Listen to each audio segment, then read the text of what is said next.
Salut Booktube! Décidément je les enchaîne puisque à peine quelques jours se sont passés et j'enchaîne déjà avec un nouvel update lecture, mais j'avais pris un petit peu de retard, donc pour le coup là on sera bon, j'aurai rattrapé ce que j'avais à dire, donc c'est parfait.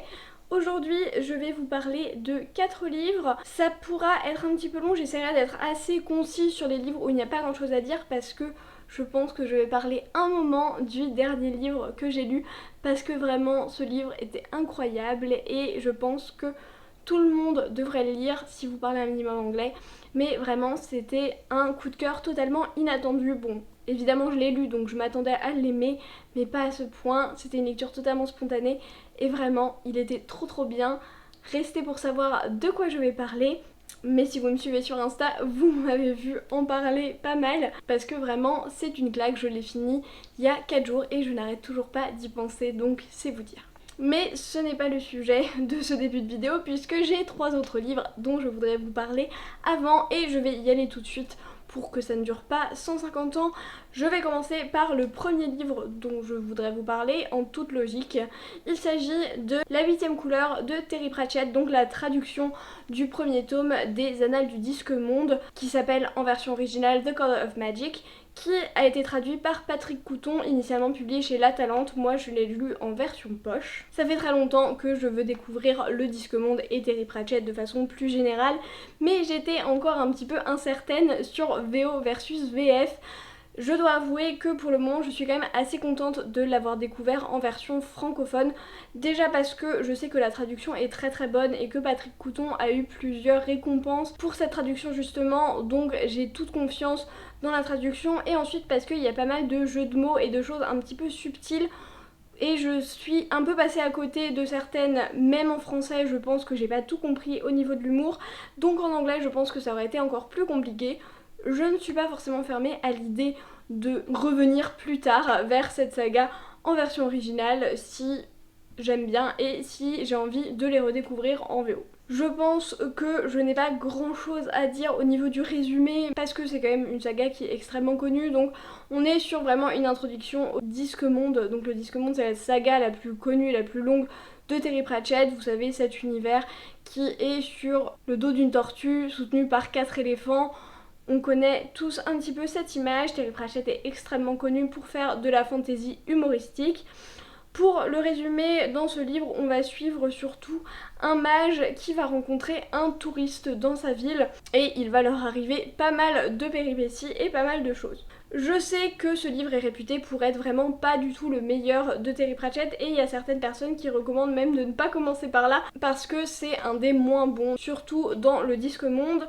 Et j'avoue que je suis un petit peu d'accord, non que j'ai de quoi faire une comparaison, mais je l'ai pas trouvé incroyable, c'était sympathique mais sans plus. L'humour quand il était présent fonctionnait très bien, j'ai trouvé qu'il y avait beaucoup de choses qui étaient très acerbes, très drôles, très décalées, très improbables. Il y a une créature avec un démon qui est en fait un appareil photo. Vous voyez, ce genre d'humour, c'est de l'humour complètement absurde, complètement décalé, qui va retourner un petit peu les codes. Et ça, vraiment, c'est quelque chose que j'apprécie énormément. C'est évidemment le gros point positif de ce livre pour moi, c'est l'humour, mais il est assez peu présent finalement pour le moment dans cette saga. Et le reste, finalement, je l'ai un peu vécu comme une suite d'événements sans vrai lien entre eux chez des personnages avec lesquels je ne me suis pas trop attachée. Sur le plan de l'histoire, c'était pas forcément ce qui m'a le plus passionnée. J'ai vraiment pas eu d'affect particulier avec les personnages, avec l'intrigue, parce que comme je le dis, on passe un peu de péripétie en péripétie et c'est pas ce que je préfère. Mais en dehors de ça, l'univers est incroyable de what the fuck et de décalage, mais il est tellement bien développé que c'en est ridicule presque, tellement il y a de petits détails, tellement il y a de petites choses. Et l'humour, comme je l'ai dit, fonctionne très bien. J'ai hâte de continuer parce que je sais que ça se bonifie et ça mûrit avec les tomes, donc j'ai vraiment hâte. En tout cas, c'était une lecture très facile et hâte de voir où ça va. Pour l'humour, je ne suis pas déçue et c'est ce que j'en attendais. Ensuite, je vais vous parler de l'Explora Livre VO du mois d'août parce que j'ai un petit peu de retard. Il s'agissait de In the Lives of Puppets de TJ Klune qui n'a pas été encore traduit, qui le sera sans aucun doute puisque les autres ont été traduits aussi. mais il est sorti mi-2023, donc il y a très peu de temps en VO, donc logiquement il n'a pas été encore traduit. Dans ce livre, on va suivre un jeune humain et son parent robot et ses amis robots. En fait, c'est un monde qui a été un peu contrôlé par les robots et un couple d'humains en détresse, manifestement, a laissé cet enfant à un robot qui est devenu donc son père adoptif. Et on va suivre un petit peu la vie de cette famille hétéroclite, s'il en est, alors qu'ils vont trouver un robot dans une décharge qu'ils vont essayer de réparer.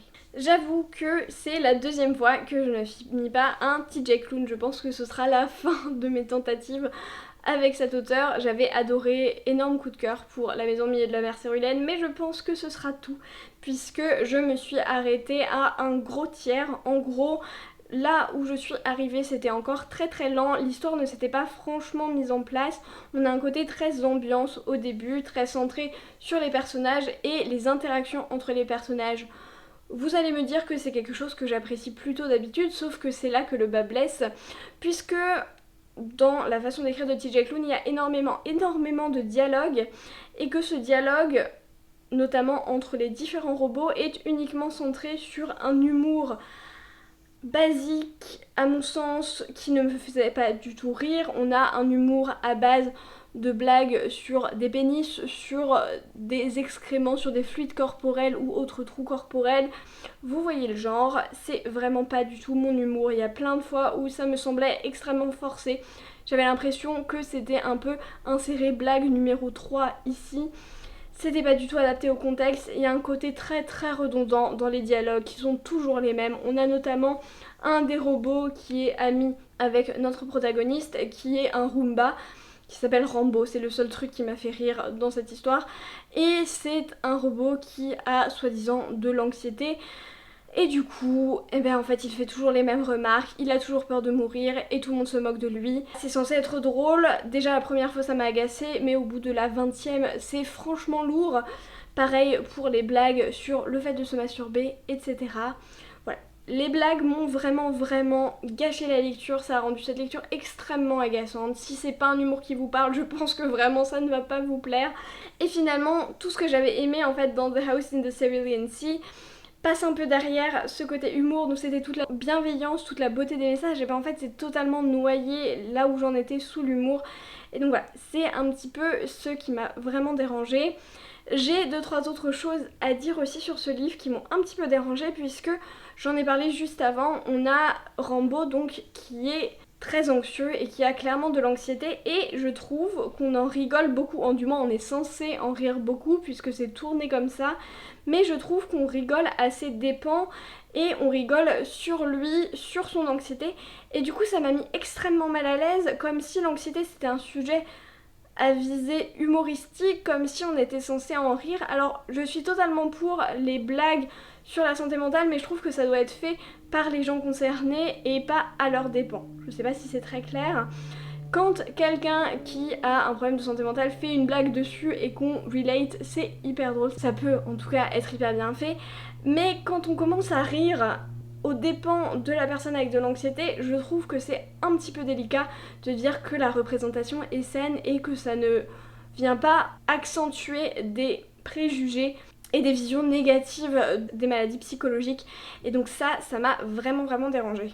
Et idem pour la deuxième petite chose qui m'a un petit peu dérangée, le protagoniste est déclaré dès le début du livre, de façon un petit peu improbable, comme étant asexuel, sur la base de la preuve qu'à un moment il a regardé une vidéo pornographique et que ça ne l'a pas excité, et donc il est décrété comme asexuel. Alors je sais que ça se développe un petit peu dans le livre, dans le reste du livre, mais c'est extrêmement embêtant à mon sens, puisque le fait d'être asexuel, ce n'est pas du tout le fait de ne pas être excité par quelque chose, c'est de ne pas ressentir de désir sexuel envers une autre personne. Sauf que le problème, c'est que là, le protagoniste est le seul humain qu'il a jamais rencontré, donc en fait il n'a jamais rencontré d'autres personnes humaines envers qui il aurait pu ressentir ou non de l'attirance sexuelle, et donc c'est un petit peu embêtant de dire qu'il est asexuel alors qu'il n'y a rien pour se définir ainsi. Au début je me suis dit que c'était une blague, ce qui pose aussi beaucoup de questions, parce que faire une blague sur l'identité sexuelle c'est pas forcément le plus adapté. Mais en fait non, parce que ça revient plusieurs fois, et ça revient par exemple dans le fait qu'il ne veut pas se masturber lors d'une énième blague sur la masturbation, je suis désolée. Et sauf que, encore une fois, la sexualité c'est pas ça en fait. Il y a beaucoup de personnes asexuelles qui vont se masturber, il y a des personnes non asexuelles qui ne vont pas se masturber. Il n'y a aucun problème à ça, ce n'est pas du tout lié à votre orientation sexuelle et c'est parfaitement ok. Je suis totalement pour les représentations d'asexualité parce que c'est important et qu'il n'y en a pas assez, mais pour moi il faut qu'elles soient bien faites et là franchement ce n'était pas trop le cas, ou en tout cas c'était fait de façon un peu expédiée qui fait qu'on n'a pas tous les tenants aboutissants et je trouvais que c'était un peu limite et que ça représentait pas forcément les bonnes caractéristiques de la sexualité. En tout cas comme moi je l'entends. Voilà, vous aurez compris que c'était pas forcément le livre que j'ai préféré, je l'ai abandonné. Je pense que j'étais vraiment pas la cible de ce livre, trop agacée par l'humour. Je pense que si vous aimez ce genre d'humour, ça peut totalement fonctionner avec vous et ça marchera très bien. Je sais que beaucoup de gens ont beaucoup rigolé et disent que l'humour fonctionne extrêmement bien. C'était pas du tout mon cas, ça m'a gâché la lecture. Je peux pas trop en dire grand chose de plus parce que vraiment j'étais tellement obnubilée par ça que c'est un peu la seule chose qui m'en reste. Que vous dire de plus, je n'ai pas apprécié, je pense que ce sera la fin de ma tentative de lecture de TJ Klune. Je vais rester sur La Maison au milieu de la mer céruléenne, ce sera très bien. Ensuite, j'enchaîne avec les Explora livres puisque je vais vous parler de l'Explora livre francophone, cette fois-ci de septembre. Donc le live n'est pas encore passé, il a lieu, vous vous référez aux templates, etc. Mais il aura lieu prochainement sur la chaîne de Pénélope. Il s'agit de Rouge de Pascaline Nolo qui est paru chez Gulfstream dans leur collection électrogène et qui est paru depuis en poche également chez Pocket. Dans Rouge, on va suivre le personnage de Rouge, du coup, qui est une jeune fille qui a une tache rouge sur la moitié du visage qui est à la naissance, donc c'est vraiment une tache de naissance, mais qui du coup est très mal vue par les gens de son village puisque on est dans une atmosphère très médiévale, on reviendra dessus juste après, et donc tout le monde la considère comme un peu envoyée par le diable à cause de cette tâche et donc personne n'a le droit de la toucher puisqu'ils ont peur d'être maudits à leur tour et que tout le monde la maltraite. En gros, elle se fait vraiment harceler tout le temps. Et dans ce village, depuis quelques années, toutes les jeunes filles, au moment de leurs premières règles, doivent être livrées à une sorcière dans la forêt et donc c'est ce qui va arriver à Rouge. Ce livre partait très bien pour beaucoup d'aspects très positifs que j'ai beaucoup aimé. Tout d'abord, je trouve que l'ambiance est assez singulière, assez originale et on n'a pas forcément l'habitude de voir ça dans un young adulte francophone parce qu'on a une ambiance très sombre, très pesante qui était extrêmement bien faite. Et j'ai beaucoup aimé le côté très médiéval européen avec un ancrage de la religion, probablement catholique, vu les valeurs, etc. Mais dans tous les cas, une religion monothéiste proche de la chrétienté, ça c'est sûr, mais qui était extrêmement prégnant, extrêmement réaliste pour un côté médiéval européen. Et je trouve que ça, on le perd souvent dans toutes les fantaisies fantastiques ou quoi que ce soit qui tentent de faire un univers de médiéval européen. C'est un peu le gold standard, mais finalement, on n'a jamais ce côté extrêmement religieux qui était véritable à cette époque-là. Et là, je trouve que c'est extrêmement bien rendu. On a une ambiance très glauque, très malsaine de toute cette vision du diable, de ce qui est bien, ce qui est pas bien, l'influence du prêtre dans le village, etc. Et vraiment, je trouvais que c'était extrêmement bien fait. En plus, la plume de l'autrice est vraiment hyper jolie et hyper agréable à suivre. Franchement, ça se lisait tout seul. J'ai vraiment beaucoup aimé pour tout ça. Et j'ai été happée directement pendant toute la première moitié, les 2 premiers tiers, vraiment j'ai été happée par l'ambiance, par l'histoire. Malheureusement, au bout d'un moment, le côté ambiance, ça s'étouffe un petit peu parce que une ambiance c'est bien pour la découverte, c'est bien pour le début, mais après si l'histoire suit pas forcément beaucoup derrière, c'est là que ça commence à pêcher et ça a été un petit peu le cas pour moi sur ce livre puisque j'ai trouvé que tout ce qui était abordé et notamment les messages qui étaient abordés manquaient cruellement de subtilité. Ne me faites pas dire ce que j'ai pas dit, on va parler d'extrêmement bons messages, de choses extrêmement importantes avec harcèlement, tout ce qui va être consentement, aussi un gros trigger warning sur les agressions sexuelles. Et c'est en effet des très bons messages, mais ils sont vraiment martelés à outrance, ça devient un sermon presque dans le livre, surtout à la fin, et vraiment on a la subtilité d'un rouleau compresseur un petit peu, et c'est un peu ce qui m'a gênée par la suite. Je sais que c'est à destinée d'un public plus jeune que je ne le suis, mais je pense qu'il ne faut pas non plus prendre les ados pour des idiots, et que avec un peu plus de subtilité, un peu plus de nuances et un peu moins les gros sabots qui viennent les pieds dans le plat, ça pourrait être aussi bien compris et peut-être même un petit peu mieux, puisque c'est de voir toute l'horreur qui nous fait réaliser et pas nous dire ça c'est pas bien, il faut pas le faire. Donc c'est vraiment ça qui m'a gênée, puisque j'avais vraiment l'impression dans le dernier tiers du livre d'avoir une leçon de morale en nous expliquant qu'il ne faut pas agresser sexuellement les gens et qu'il ne faut pas harceler les gens. C'est pas forcément pour ça qu'on lit de la fiction, pas pour avoir une leçon de morale en tout cas, et qu'il y a des bien meilleure façon de faire passer des messages. Cela dit, je trouve quand même qu'il y avait beaucoup de points positifs. Je ne dis pas du tout que je n'ai pas aimé. Comme je l'ai dit, l'ambiance, l'écriture et les personnages étaient vraiment intéressants. C'était assez novateur, je trouve, pour du YA en francophone. Donc ça, c'est quand même à saluer. Voilà. Peut-être un petit peu plus de subtilité, ça aurait été bien, ce qui fait que la fin a été un peu redondante à mon goût, et donc j'ai passé peut-être certains passages parce que vraiment c'était un peu too much. Cela dit, je le recommande quand même, et pour des adolescents, des adolescentes, pour leur faire passer certains messages, ça peut être une idée intéressante.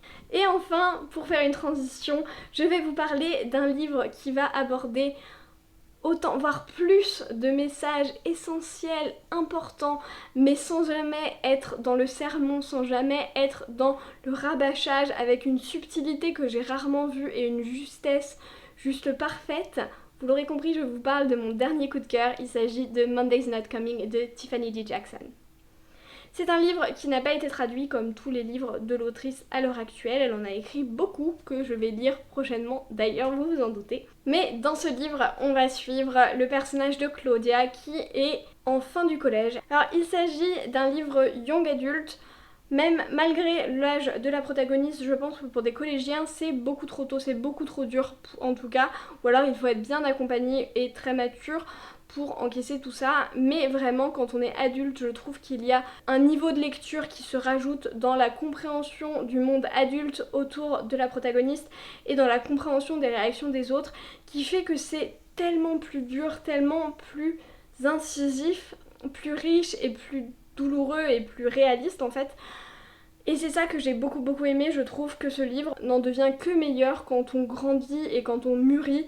Vraiment c'est un livre qui peut se lire à tous les âges, à partir de l'âge adolescent, je trouve que c'est incroyable. Dans ce livre donc on va suivre le personnage de Claudia qui a 14 ans, ou va avoir 14 ans au début du livre, et elle est meilleure amie à jamais dans leur petite bulle avec Monday, qui est une jeune fille dans sa classe, mais c'est vraiment cette amitié fusionnelle qu'on peut avoir au collège où on est les BFF, où rien ne compte hormis la bulle qu'on s'est fait entre meilleurs amis.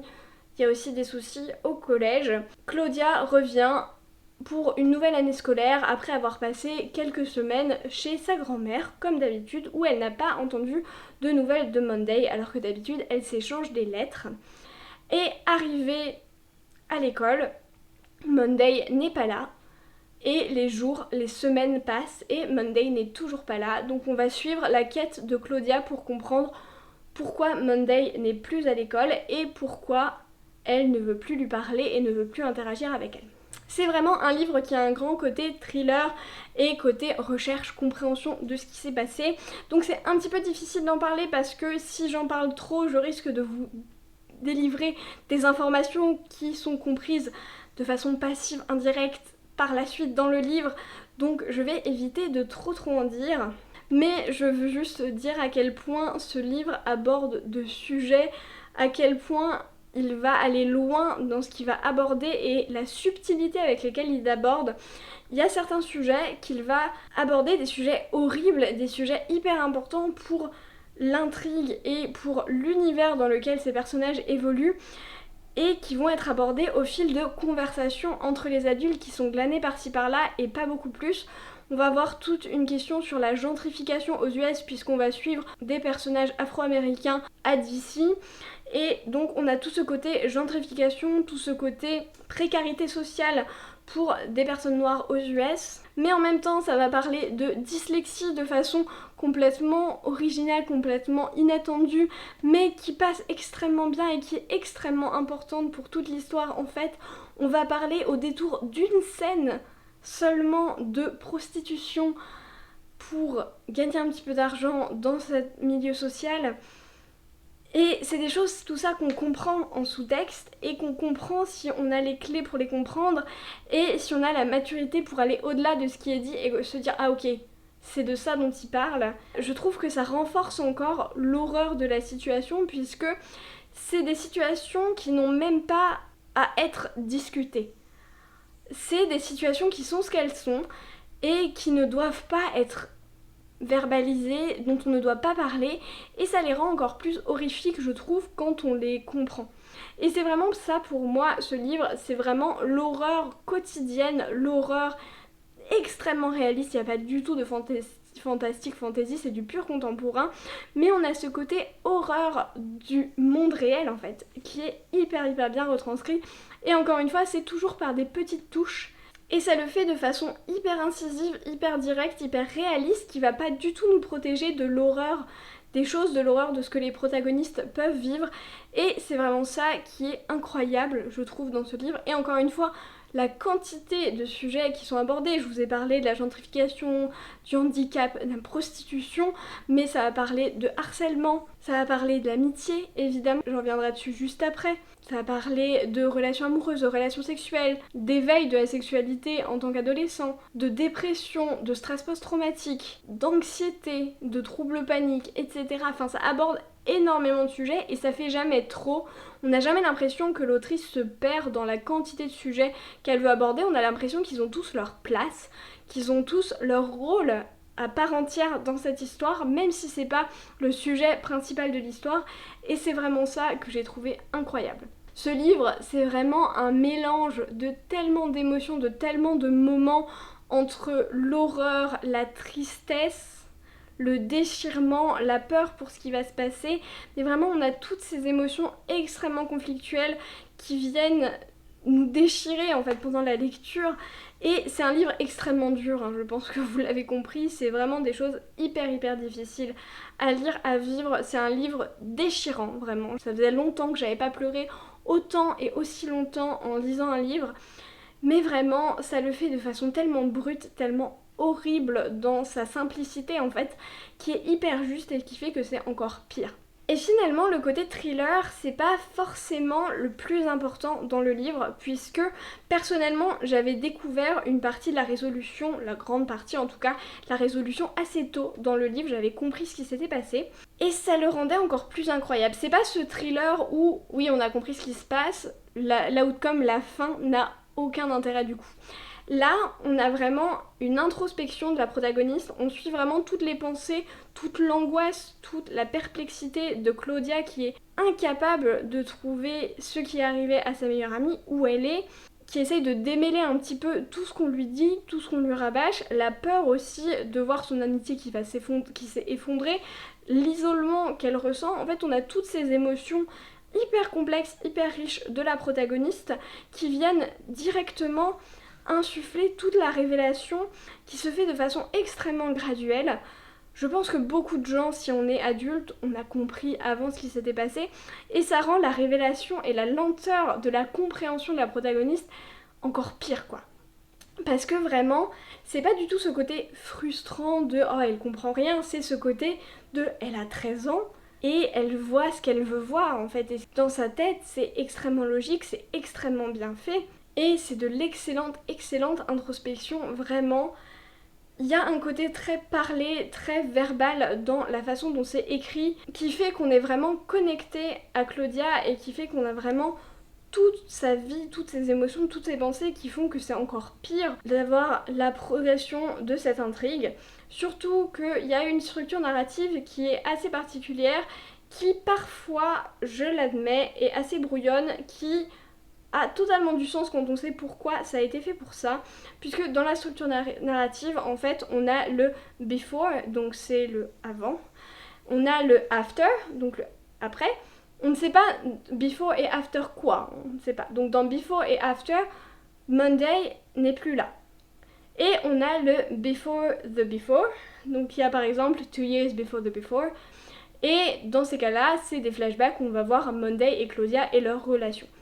Et j'ai trouvé que c'était une thématique d'amitié qui prenait un peu le pas sur ce qu'on a l'habitude de voir, puisque c'est une amitié extrêmement fusionnelle, extrêmement belle aussi, entre les deux meilleures amies.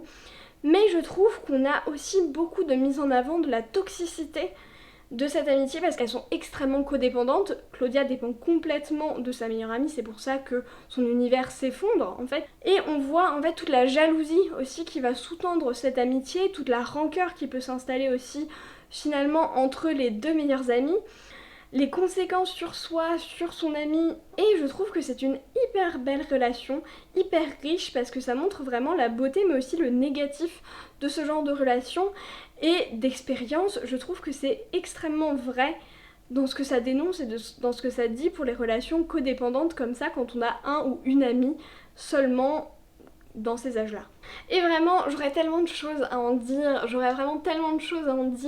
mais pour ça, il faudrait un truc spoilant, et ce n'est pas ce que je veux faire, parce que je veux vraiment que vous le découvriez. Il n'a pas été traduit, mais il est hyper facile à lire en anglais, parce qu'il y a tout ce côté parlé, donc en fait, on est vraiment dans la tête, dans la narration des pensées d'une jeune fille de 13 ans, donc c'est assez accessible, c'est vraiment très facile.